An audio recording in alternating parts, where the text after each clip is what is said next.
Baik, bismillahirrahmanirrahim. Assalamualaikum warahmatullahi wabarakatuh. Pada video kali ini, saya akan menyampaikan tentang eh, materi berkenaan dengan pajak penghasilan badan. Jadi ada 4 hal yang akan dibahas berkenaan dengan PPh badan, tarifnya, menghitungnya, dan melaporkannya. Baik, nah untuk subjek pajak dan objek PPh badan, sebenarnya kalau teman-teman cross check di Undang-Undang Pajak Penghasilan itu sudah dijelaskan secara rinci tentang subjek PPh badan. Khususnya di PPh Undang-Undang Pajak Penghasilan pasal 4 ayat 1 itu dijelaskan jenis-jenis subjek pajak penghasilan dan objek pajak penghasilan. Namun yang berkorelasi dengan pajak penghasilan badan, misalkan subjek pajak ya. Subjek pajaknya tentunya jelas, yaitu badan. Nah, badan ini, wajib pajak badan ini bentuknya bermacam-macam ya. Nah, di sini ditayangkan hanya ada beberapa saja yang umum, yaitu antara lain perseroan terbatas atau perseroan lainnya, kemudian entitas bisnis ataupun entitas nirlaba, kemudian BUMN, BUMD ataupun BUMDes, kemudian organisasi lainnya yang masuk dalam kategori wajib pajak badan. Nah, sedangkan untuk objek pajak penghasilan badan itu, nah bentuknya namanya itu di Undang-Undang Pajak Penghasilan Pasal 4 ayat 1 itu bermacam-macam ya. Ada dividen, ada sumbangan, ada hadiah, dan lain-lain. Namun secara umum dan secara khusus untuk PPh badan itu, saya coba mengidentifikasi gitu ya, objek pajak PPh badan yang sering muncul yaitu peredaran usaha ya. Peredaran usaha itu bisa kita sebut sebagai omset atau sebagai penjualan. Nah, untuk yang poin A ini sumbernya juga bisa macam-macam nanti. Bisa dari aktivitas bisnis, bisa dari dividen, atau bisa dari apa? Aktivitas jual beli ya, yang tidak berhubungan dengan bisnisnya itu bisa jadi. Nah, jadi saya kelompokkan menjadi tiga ini. Yang kedua, laba usaha. Nah, laba usaha ini didapatkan dari selisih antara peredaran usaha atau peredaran bruto atau penjualan dengan biaya yang dikeluarkan untuk aktivitas bisnis. Itu laba usaha. Kemudian yang ketiga yaitu penghasilan yang diterima wajib pajak badan dalam bentuk apapun. Nah, dalam bentuk apapun itu teman-teman bisa cek nanti di pasal 4 ayat 1 Undang-Undang PPh. Nah, tentunya yang menjadi objek pajak itu misalkan laba usaha ya. Laba usaha itu dalam perpajakan namanya istilahnya adalah penghasilan kena pajak. Nah, istilah fiskalnya adalah penghasilan kena pajak, kalau istilah komersialnya itu laba usaha. Secara substansi sama, namun secara konsep perpajakan itu berbeda. Berbeda disebabkan untuk memperoleh penghasilan kena pajak itu melalui proses penyesuaian antara kira-kira mana beban yang boleh menjadi pengurang dan beban yang tidak boleh menjadi pengurang.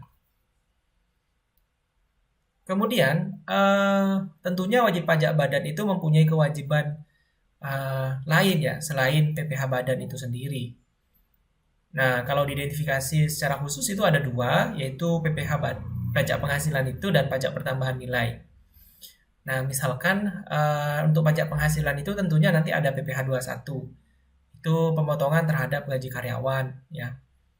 Kemudian PPh 22 berkaitan dengan transaksi dengan pemerintah daerah ataupun berkenaan dengan impor. Kemudian PPh 23 itu berkenaan dengan misalkan sewa kendaraan, sewa kendaraan ataupun sewa jasa lainnya. Kemudian yang PPh 215 ini jika misalkan badan itu berhubungan dengan aktivitas pelayaran dan penerbangan, baik itu dalam negeri maupun luar negeri.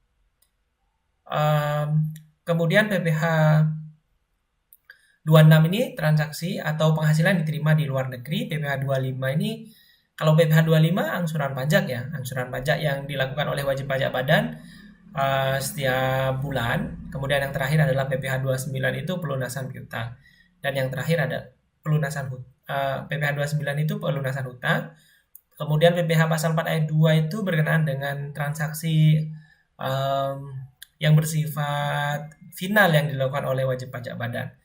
Tentunya poin A sampai H ini umumnya badan itu melakukan hal tersebut ya.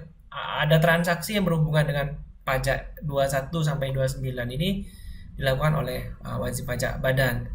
Tentunya yang terakhir adalah PPN. Pajak pertambahan nilai ini berhubungan dengan transaksi-transaksi yang dilakukan oleh wajib pajak badan yang barangnya atau jasanya masuk kategori barang kena pajak ataupun jasa kena pajak. Nah, bagaimana caranya menghitung PPh badan ya? Menghitung PPh badan sebenarnya kalau dikelompokkan lebih mudah ya. Kita diminta untuk menghitung terlebih dahulu penghasilan neto fiskalnya ya, penghasilan neto fiskalnya. Kemudian ada rekonsiliasi fiskal. Nah, rekonsiliasi fiskal ini nanti teman-teman bisa memastikan apakah beban atau biaya yang dikeluarkan itu boleh menjadi pengurang ya menurut ketentuan perpajakan. Kemudian nanti akan ada penghasilan kena pajak ya. Penghasilan kena pajak ini merupakan dasar pengenaan pajak untuk menghitung PPh terhutang ya. PPh terhutang yang harus ditanggung oleh wajib pajak badan. Kemudian PPh terhutang itu untuk memperoleh PPh terhutang ya. PPh terhutang itu diperoleh dari tarif ya dikalikan dengan DPP. Nah, DPP-nya adalah PHKP ya.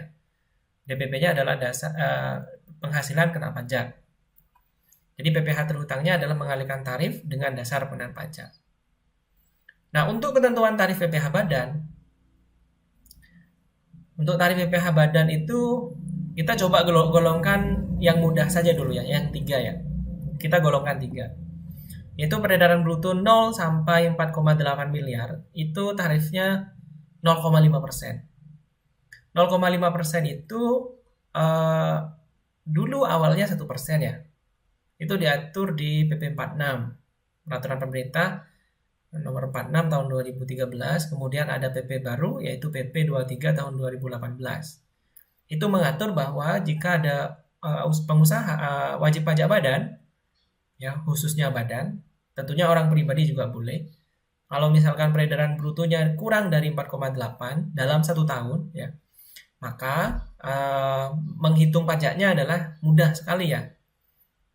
Tinggal peredaran brutonya itu dikalikan dengan tarif yaitu 0,5%. Kemudian untuk peredaran bruto 4,8 miliar sampai dengan 50 miliar itu tarifnya ada bertingkat ya teman-teman ya. Ada penghasilan kena pajak fasilitas dan penghasilan kena pajak non fasilitas. Untuk penghasilan kena pajak fasilitas itu dikalikan dengan 50% dikalikan 25%. Nah, kemudian ditambah nanti 25% dikalikan penghasilan kena pajak non fasilitas.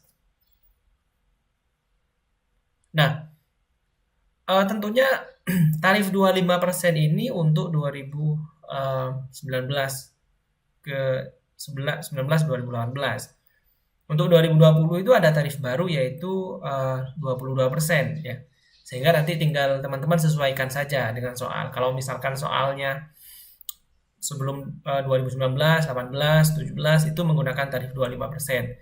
Namun untuk transaksi, untuk aktivitas tahun 2020 yang dilaporkan di 2021 itu menggunakan tarif 22%. Nah, kemudian untuk tarif peredaran bruto ya, peredaran bruto itu yang lebih dari 50 miliar ya, 50 miliar itu tarifnya adalah 25% dikalikan dengan penghasilan kena pajak ya.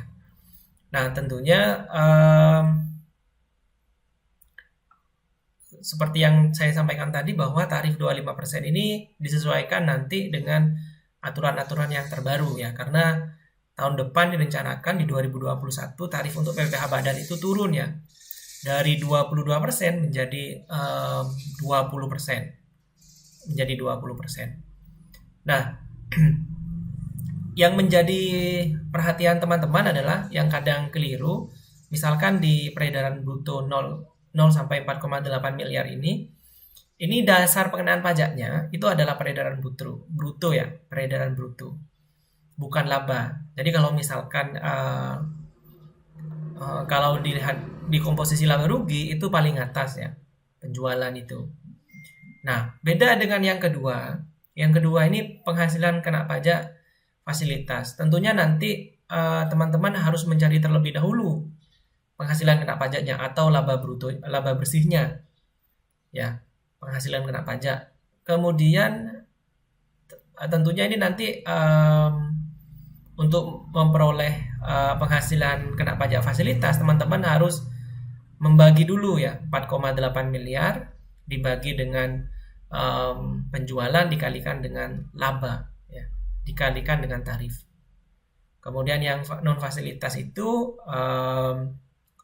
laba, ya, laba dikurangi dengan penghasilan kena pajak fasilitas, kemudian dijumlahkan.